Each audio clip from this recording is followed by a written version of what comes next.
oui. parce que bu ma jubalee ci Pape Sow bi ngay notaat day bëri. très ma bàyyi ko mu tontu ma ñëw ci Pape Moussa ak. oui, très séduit par l'intervention de mon frère Abdoulaye Fofana Seck. xam nga man nag da ngaa laal foo xam ni dafa doy waar ci man mooy histoire.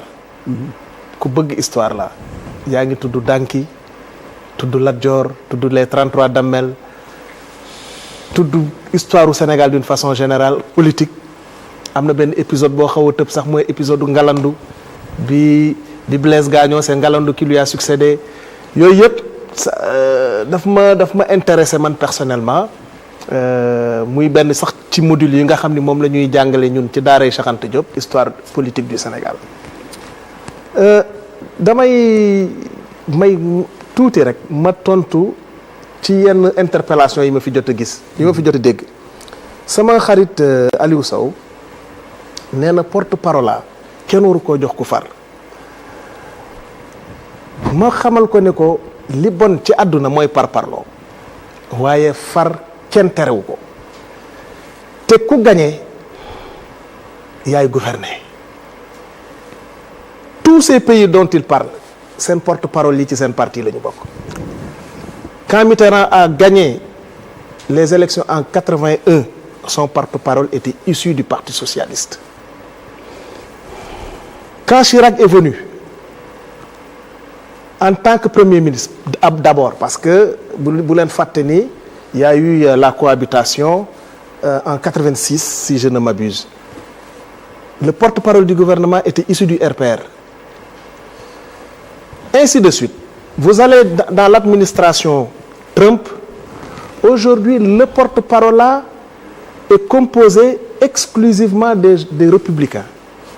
Pour vous dire que li bon mooy parparloo te loolu jàpp naa ni yàlla musal nañu ci ñun benn couleur la ñu am. Nous sommes issus de Pastef waaye li ñu jiital ci suñu doxalin moom mooy Sénégal lépp lu ñuy wax rek fas yéene nañ koo def te lépp lu ñu wax dañ koo gëm man duma porte-parole boo xam ne damay wax pour faire mal à une personne ou bien pour non man li may wax moom mooy porter la parole du gouvernement te di ñaan yàlla musal ma comme ni ma ko waxee sànq ci faqastalu làmmiñ yàlla na ma ko yàlla defal.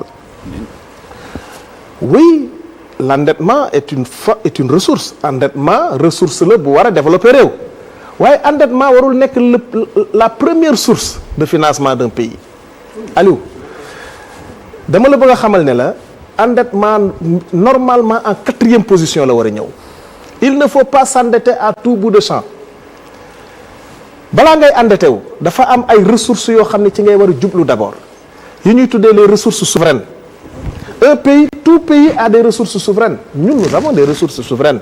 Ressources souveraines boo ko déggee mooy lu mel ni impôt lu mel ni taxe douanière yi lu mel ni la gestion des ressources naturelles. balaa ngaa wuti ji endettement da ngay xool ndax yow sa l'impôt yëpp jël nga leen ressources yi jóge ci l'impôt yëpp jël nga leen da ngay xool ndax sa taxe douanière yi ñu ngi leen di taxer normalement waaye it da ngay xool ndax ñu ngi gérer normalement tes ressources naturelles. am na beneen source boo xam ne aussi balaa ngay ñëw ci endettement moom nga war a jublu balaa ngay wuti xaalis balaa ngay wuti endettement donc moom mooy la monnaie. su fekkonte ni ñun am nañu suñu monnaie nationale la politique monétaire pourrait nous permettre effectivement d'avoir des ressources pour financer malheureusement ou en tout cas le contexte a fait que le Sénégal appartient aujourd'hui à une unité monétaire. Avec plusieurs pays, nous ne sommes pas maîtres de notre politique monétaire. Voilà, donc en 4e position la endettement war a ñëw su fekk loolu yëpp bu kiyee nag ba matul nga war a dem wuti ji lebi ji xaalis waaye li ñu gis ci Sénégal mooy cere ji saf na laalo rek dem nga wuti ji xaalis ça c'est loolu ci li suuxal réew mi la bokk. Au lendemain de la Deuxième Guerre mondiale, en 1947, c'est un plan Marshall qui a été élaboré et appliqué en Europe. Le plan Marshall, bi nga xam ne c'était un plan spécial bu nu wuteeg nag ñun ni ñuy endetté woo et tous ces pays qui se sont endettés en Europe lors des 30 glorieuses, ce qu'on appelle les 30 glorieuses. C'est des pays yoo xam ne dañuy endetté wu ci seen monnaie. Japon tey jii son taux d'endettement dépasse les 100%. Mais le Japon s'endette à partir de sa monnaie. réew mu mel ni Allemagne également buy endetté wu bon c'était le marque avant aujourd'hui c'est l'euro mais ñun suñuy endetté wu ci ay devises la ñuy endetté wu.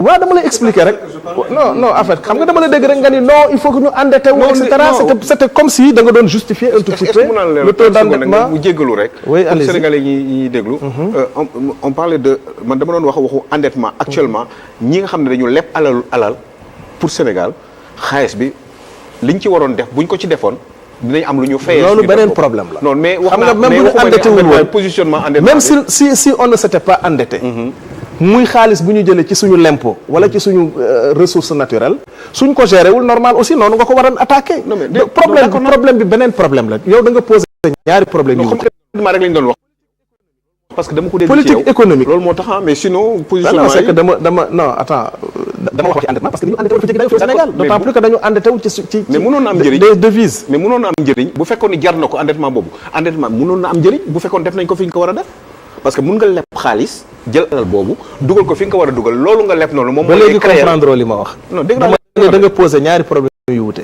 endettement ak fi nga ko war a ak gestion des ressources publiques non waxuñu woon waxu gestion man non li nga posé léegi la d'accord ok c'est bon donc pour dire simplement que li ñu war a def mooy mettre un environnement boo xam ne il y aura une gestion saine des finances de notre pays loolu ñun la ñu ne xam nga boo gisee ñuy wax naan am na dette boo xam ne kenn gisu ko mais dysfonctionnement la yoo xam ne mais warul am ci réew bu normal. oui c'est clair. loolu nag li koy gën a maye ñaari mbir ñoo ko joxe.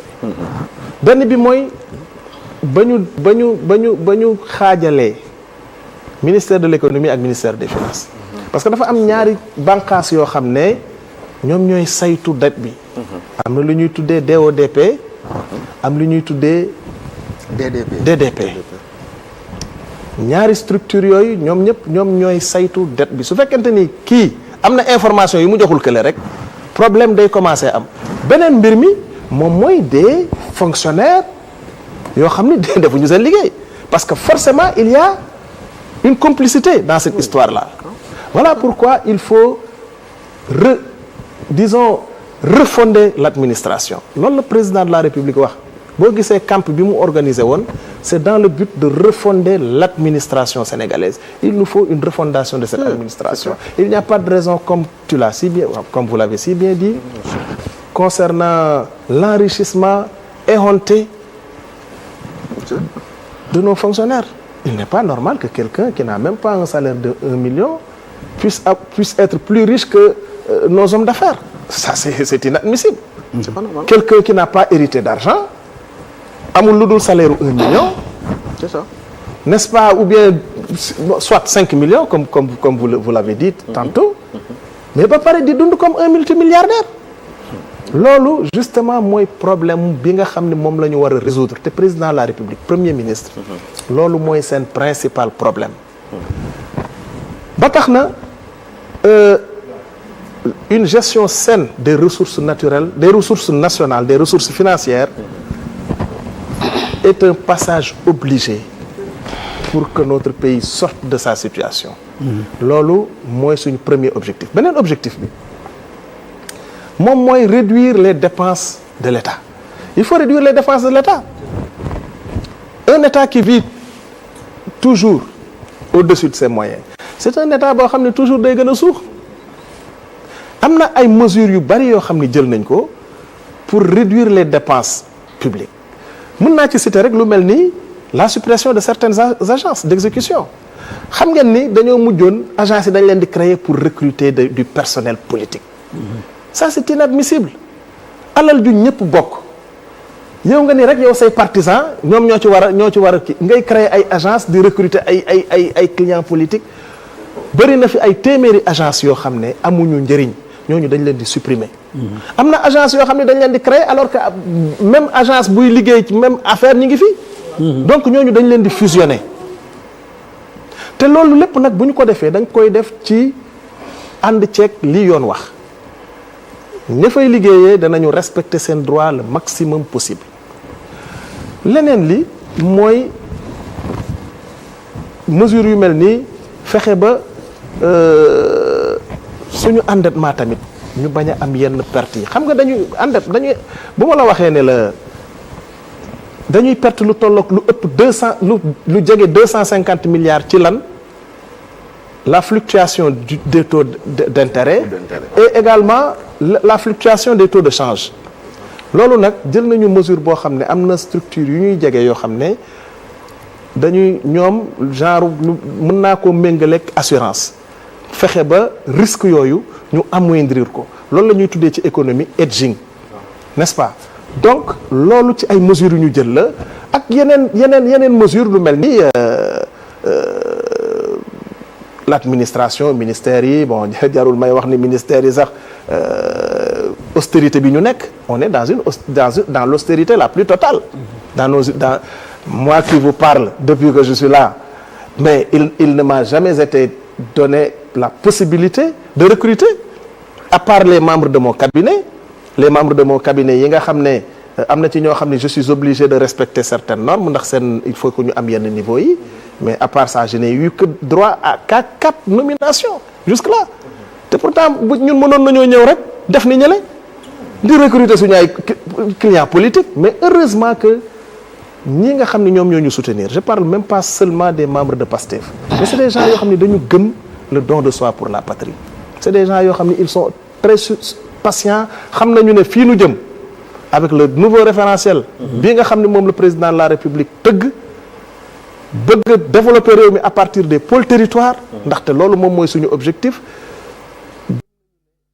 gëm nañu ne à l'échéance incha allah Sénégal dina nekk réew moo xam ne non seulement dinañ ko delloo si waat ci raay yi waaye dina nekk réew mu ñu joxoñ ci mesures yi également la déclaration de patrimoine oui mais écoutez c'est ça fii lañ ko fekk mais est-ce qu'on respectait ça normalement je ne le crois pas et puis déclaration booy dugg ak booy génn et ensuite respect strict de cette déclaration de patrimoine je crois que pour la première fois en un temps record tous les ministres ont fait leur déclaration de patrimoine tous sans exception et tous ceux qui gèrent l'argent public def nañu seen déclaration. Il y a le train de vie de l'État aussi. Le train de vie de l'État mais non mais bien sûr mais man mais sama waa ji mën naa la jox sama exemple rek mais man dañoo dagg ci digg bi carburant bi ñu ma doon jox. Voilà. Ça fait partie justement des mesures prises pour réduire le train de vie de l'État ak yeneen mesures yoo xam ne jarul sax ma ciy ñëw yoo xam ne ça me concerne des mesures que j'ai prises moi personnellement parce que je trouve que nous sommes dans une situation difficile. C'est ça. Et dama war a serrer la ceinture comme ni ko Sénégalais yëpp di serrer. Absolument. N'est-ce pas donc autant de mesures yu ñu jël yoo xam ne bien évidemment ça aide à faire changer les choses réew mi daal li ma bëgg a xam li ma bëgg Sénégalais xam ko nous avons besoin d'un sursaut patriotique réew bu tolloo ci jafe-jafe surtout jafe-jafe yoo xam ne kenn xalaatu ko woon li war askan wi mooy nekk wenn say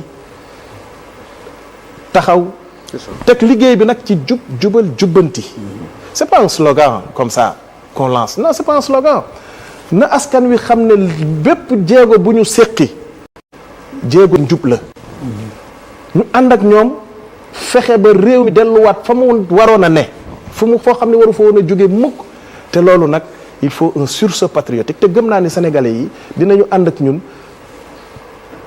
liggéey balaa ngay li ñuy wax naan li wolof di wax naan bala nga ni naam da nga fay ne balaa ngay demander loo xam ne état bi mënu ko na nga xool yow lan nga war a apporter état bi Kennedy mi ngi ko doon wax américains yi les jeunes américains ne leen bu leen taxaw di laaj lan la leen seen état mën a defal waaye xalaat leen lan ngeen mën a defal seen état loolu nag buñ ci tënkoo rek jàpp naa ni incha allah suñu objectif yëpp dinañ ci ko atteindre. La question de oui. Abdoulaye Fofana. mooy les mesures. c'est-à-dire le dysfonctionnement. l'argent xaalis bi mu wax ne. les défaillances là dans la chaîne de commandement. oui bien sûr non. J'en ai un tout petit peu parlé. mais ce qu'il faut reconnaître mooy que y a la responsabilité des fonctionnaires dont je parle moo xaw naa ci tontuwaale sax nee naa la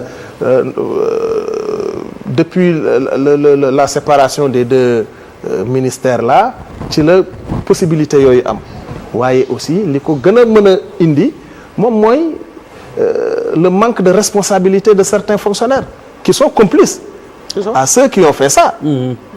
donc loolu jël nañu ay mesures comme je l'ai dit ba fexe ba et puis delloo si waat encore orthodoxie ci wàllu comptabilité publique comptabilité bi dañ koy tenir léegi correctement et normalement. mais warul yem ci jëli mesure kese ñooñu génne lu ñu xaalis bi seen bopp ña ko génnee est-ce que tey am na ñii buñ tëddee waruñu jàppe ji ñoo xam ne ñi nga biir trésor loolu foofu laa doon daaneel.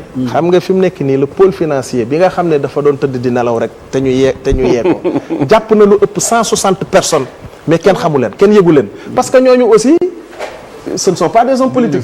juróomi nit ñi ñu ñetti nit ñi ñu jàpp rek xaw ma ñaar la nit ñi di commencer di mais jàpp nañu 160 personnes yoo xam ne ci malversation yi lañ leen jàppee. donc la reddition des comptes est une réalité dans ce pays-là on ne peut pas gérer un pays sans penser à la reddition des comptes. donc ñun loolu sénégalais yi war nañ ko xam xëy na nekkuñu fi di ci wax.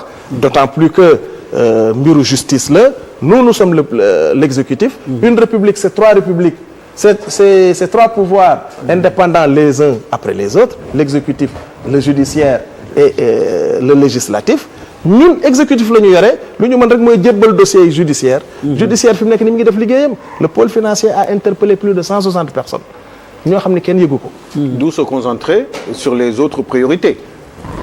oui yoo xam ne moo fi nekk moo gën di perdre temps tout le temps ci justice bi di wax on en parle on discute jamais de l'agriculture on discute jamais de l'élevage du des ci ay débat bu ñuy def débat mooy diw jàpp nañ ko Cour des comptes lii la wax. loolu vous ne vous adressez pas au gouvernement quand même. non je parle en général. vous parlez peut-être certainement de ceux qui animent les débats. et notamment vos amis journalistes et chroniqueurs.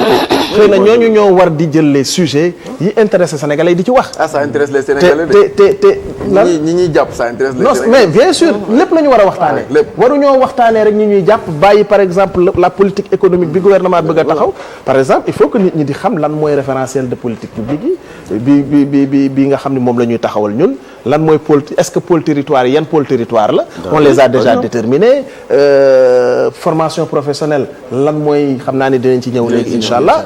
yooyu yëpp yooyu c'est des débats yoo xam ne dañ ko war a alimenter. loolu nag mais yow mii nga xam ne nag chroniqueur nga je crois que war nga am war nga ci waxtaan. tuuti ma dem ci Pa Moussa bi ngi ree sax doo ko ñëw nag bàyyee maam Khady moom su ma yëg see jow dama lay bàyyi ak sama invité yaag moom mu xaw a xumb tuuti xam naa ne yaa ngi koy xam naa ne moom yàkkamti na. ah bon alors Pa Moussa. waaw jërëjëf Biteye. mais je dis quand même